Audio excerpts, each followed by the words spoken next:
नमस्कार, तुम्हा सर्वांचे स्वागत आहे टीच विथ प्रतिभा या आपल्या यूट्यूब चॅनलमध्ये। तर बघा, राज्य कर्मचाऱ्यांसाठी महत्त्वाची बातमी। राज्य शासकीय कर्मचाऱ्यांच्या बाबतीत दिनांक 28/3/2024 रोजी अत्यंत महत्त्वाचा शासन निर्णय झालेला आहे। 1 एप्रिलपासून होणार महत्त्वाचा बदल। तर बघा, याच्यामध्ये राज्य कर्मचाऱ्यांसाठी कोणता बदल होणार आहे ही संपूर्ण माहिती आपण या व्हिडिओमध्ये बघणार आहोत। तत्पूर्वी जर चॅनलवर नवीन असणार, चॅनलला सबस्क्राईब करा आणि अशाच नवनवीन व्हिडिओ बघण्यासाठी बेल आयकन दाबायला विसरू नका। तर बघा, राज्य कर्मचाऱ्यांसाठी कुठली महत्त्वाची बातमी आहे ती माहिती आपण या व्हिडिओमध्ये बघणार आहोत। चला बघूया। तर इथं बघा, स्टेट एम्प्लॉईज एल्विस GR। तर इथं बघा, GR आहे। राज्य शासकीय कर्मचाऱ्यांच्या बाबतीत दिनांक 28/3/2024 रोजी अत्यंत महत्त्वपूर्ण शासन निर्णय निर्गमित करण्यात आला आहे।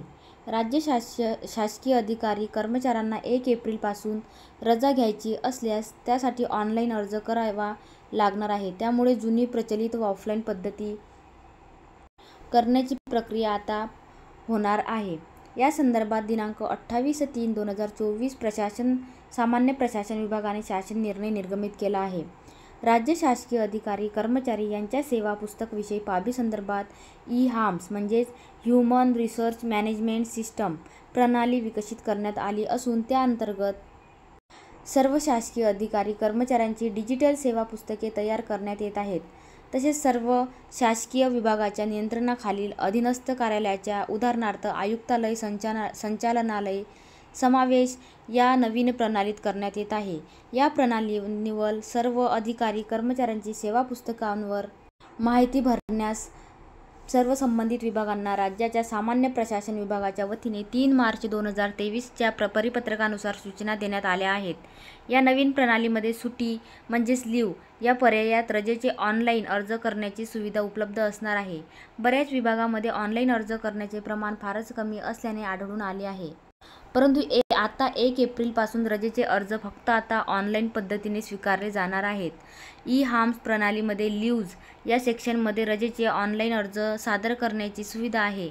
तथापि बऱ्याच विभागामध्ये ऑनलाईन अर्ज सादर करण्याचे प्रमाण फारच कमी असल्याचे होण्याकरिता प्रत्येक विभागातील सर्वच अधिकारी कर्मचाऱ्यांनी त्यांचे रजेचे अर्ज ऑनलाईन सादर करणे आवश्यक आहे।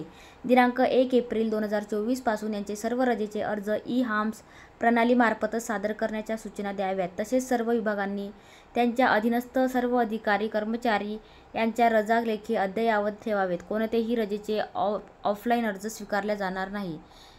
तर इथं तुम्ही बघू शकता, राज्य कर्मचाऱ्यांसाठी एक महत्त्वाची म्हणजेच जे तुम्ही आतापर्यंत ऑफलाईन अर्ज करत होते ते आता बंद करून ऑनलाईन अर्ज प्रणाली चालू करण्यात आलेली आहे। म्हणजे ऑनलाईन जर तुम्हाला अर्ज करायचा, सुट्टी लागत असेल तर लीव्ज करायचं असेल तर तुम्हाला ऑनलाईन पद्धतीने अर्ज म्हणजेच ऑनलाईन पद्धतीने तुम्हाला आता काय करावं लागणार आहे, अर्ज करावा लागणार आहे। तर ही संपूर्ण माहिती आपण या व्हिडिओमध्ये बघितली आहे। तर बघा, चॅनलवर नवीन असणार त्यांनी चॅनलला सबस्क्राईब करा अशाच नवनवीन अपडेटसाठी।